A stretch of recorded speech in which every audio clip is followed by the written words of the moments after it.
All right, let's dive into something that's been shaking up the football world lately. And trust me, it's a doozy. Imagine this.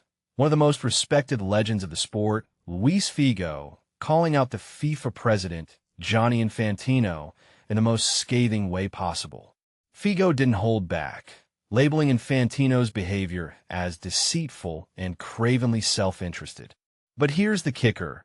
He didn't just criticize, he demanded Infantino's resignation. And personally, I think this isn't just about one man's actions. It's a symptom of a much deeper issue in football governance. What makes this really interesting is how Figo, a guy who's been in the game for decades, is now using his voice to call out what he sees as corruption at the highest level. It's not just about Infantino. It's about the culture of power and greed that seems to be infecting the sport we all love. Now, let's break this down. Infantino's plan to sell off stakes in the World Cup to private investors? That's like selling the soul of football to the highest bidder. And what's worse, he had to scrap it after a massive backlash, led by UEFA no less. From my perspective, this isn't just a misstep. It's a glaring example of how out of touch FIFA's leadership has become. I mean, the World Cup isn't just a tournament. It's a global phenomenon, a cultural event. To even consider privatizing it feels like a betrayal of everything football stands for. And here's the thing. Figo's not alone in his criticism. Prince Ali bin al-Hussein accused FIFA of blackmail, and even Arsene Wenger distanced himself from a mess.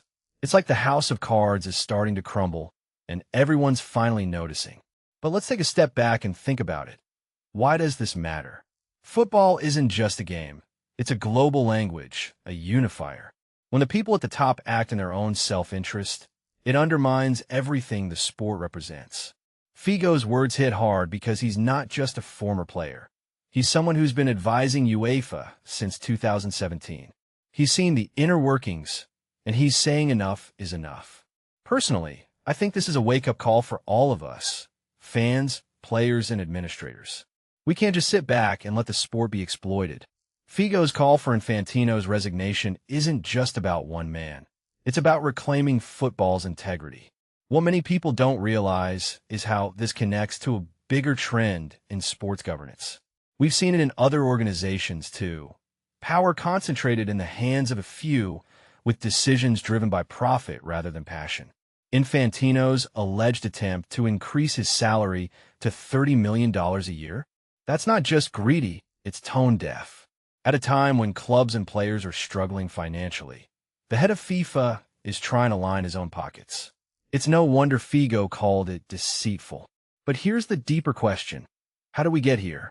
How did FIFA, an organization meant to protect and promote football, become so disconnected from the values of sport? A detail I find fascinating is Figo's mention of Infantino's lack of transparency. He didn't just try to push through this private equity deal. He did it without being upfront about the potential personal gains. That's not leadership, that's manipulation. And what this really suggests is that the problem isn't just Infantino. It's the system that allows such behavior to thrive. FIFA needs a complete overhaul, not just a change in leadership. We need transparency, accountability, and a genuine commitment to the sport, not to personal gain. So, where do we go from here? Figo's call for Infantino's resignation is a start, but it's just the beginning. We need systemic change, and that starts with holding those in power accountable. Personally, I think this is a moment for the football community to unite and demand better. Because at the end of the day, football isn't about money or power. It's about passion, unity, and the joy of the game. And if we don't fight to protect that, who will? What do you think? Is Figo right to demand Infantino's resignation? Or is this just the tip of the iceberg? Let me know in the comments below.